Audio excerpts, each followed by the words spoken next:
Parashat Korach. Comment peut-on comprendre que le nom d'une personne pareille, qui a pu sans vergogne se révolter contre Moshe Rabbeinu, contre l'autorité de Moshe Rabbeinu, et entraîner avec lui une partie de l'élite du peuple, et malgré les demandes insistantes de Moshe Rabbeinu, qui ne va pas revenir en arrière, jusqu'au bout, jusqu'à ce qu'il soit englouti, avec notre paracha porte ce nom, Korach. Alors, on pourra comprendre la raison à ce nom de Korach, d'après le Rashi, qui dit que lorsque Moshe Rabbeinu s'adresse à Korach et aux 250 chefs du tribunal, il leur dit: vous voulez faire brûler les encens, vous voulez être Kohen Gadol, Af ani rotse bekach. Moi aussi, c'est ce que je veux. On a l'impression qu'il les met au défi. Et effectivement, il va leur demander de venir avec des encensoirs et de venir le lendemain. Mais attention, il n'y a que celui qui sera choisi par Akadosh Baruch Hu qui survivra, c'est-à-dire Aaron. Les autres brûleront. C'est ce qui s'est passé. Les termes Af ani rotse bekach, moi aussi, c'est ce que je veux, nous interpellent. Qu'est-ce que ça veut dire que Moshe Rabbeinu veut justifier les revendications de Korach et des 250 chefs du tribunal? Le rabbi explique dans une sikha, de manière extrêmement fine et puissante, que au niveau du Ratzon, au niveau de la volonté de chacun, il faut vouloir, comme Korach, être Kohen Gadol. Parce que c'est la vocation de chaque juif. Ve'atem tihiu li mamlechet kohanim ve'goy kadosh. Mamlechet kohanim, le Baal HaTurim dit Kohen Gadol. Chaque juif est potentiellement un Kohen Gadol. Et ainsi qu'il le dit dans Ilchot Shemitah V'Yovel, le Rambam, qu'il suffit que chaque juif, n'importe lequel, décide de se consacrer entièrement à Kadosh Baruch Hu, Harazeh nitkadesh kodesh kadashim.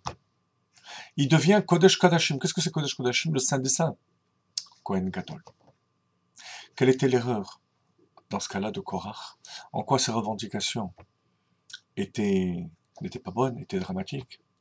C'est qu'il n'a pas compris que ça doit rester au niveau de l'aspiration, au niveau spirituel, d'arriver au niveau de Kohen Gadol. Comme la Gemara dit, que Mamzer Talmid Chacham, un Mamzer, quelqu'un qui est au bas de l'échelle de la société, parce qu'il provient d'une relation illicite, le statut de Mamzer, Talmid Chacham est plus grand que Kohen Gadol, Am Haaretz, Shenemar Yekara Hi Mipninim. La Torah est plus chère que Pninim, c'est Panaï ou Pnim, c'est-à-dire Kodesh HaKodashim. Il est plus cher que le Saint des Saints. Au niveau spirituel, au niveau de la Torah. Mais au niveau matériel, de Avodat Hashem, au Beth Amikdash, il n'y en a qu'un seul, de Kohen Gadol. Et c'est la raison pour laquelle la paracha s'appelle Korach. Pour nous dire que, attention, l'aspiration de Korach, en elle-même, au niveau de la volonté, est bonne et doit exister chez tout un chacun.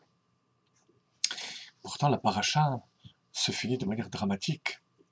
Mais ça aussi, c'est un enseignement. C'est pour nous dire que cette aspiration doit exister dans tous les contextes. Même si c'est un contexte aussi dangereux que celui qui va conduire au drame de Korach qui a été englouti.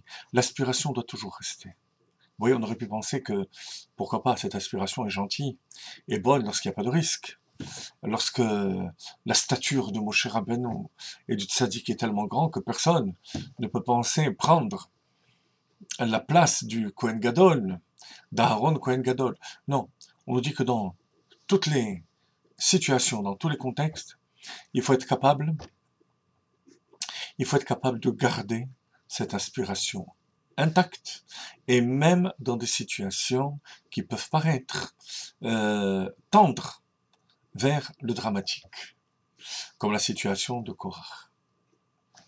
Alors, bien plus, on peut dire que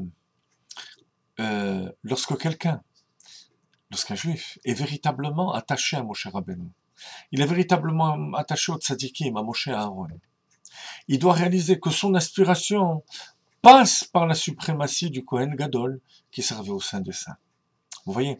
Donc en fait, pour se réaliser et que l'aspiration de chacun puisse atteindre le niveau souhaité, donc le maximum, il faut que ça passe par l'annulation à Moshe et à Aaron. En d'autres termes, chacun peut devenir Kohen Gadol lorsqu'il est annulé au Kohen Gadol. C'est parce que par le Kohen Gadol, ou par le Tzadik de la génération, par le Moshe Rabbeinu, qui dévoile son étincelle de Moshe Rabbeinu ou d'Aaron. Ça, Korach ne l'a pas compris. Il pensait qu'il était capable d'y arriver directement, sans Moshe et Aaron. Et ça, c'est l'enseignement lorsqu'on se prépare à Gimel Tammuz. C'est par l'attachement à Moshe Rabbeinu, à Itpashtuta de Moshe, Shebechol Dara Vedara, qu'on arrive à révéler le niveau de Moshe Rabbeinu qui est en nous, et qu'on arrive à être à notre niveau Moshe Rabbeinu.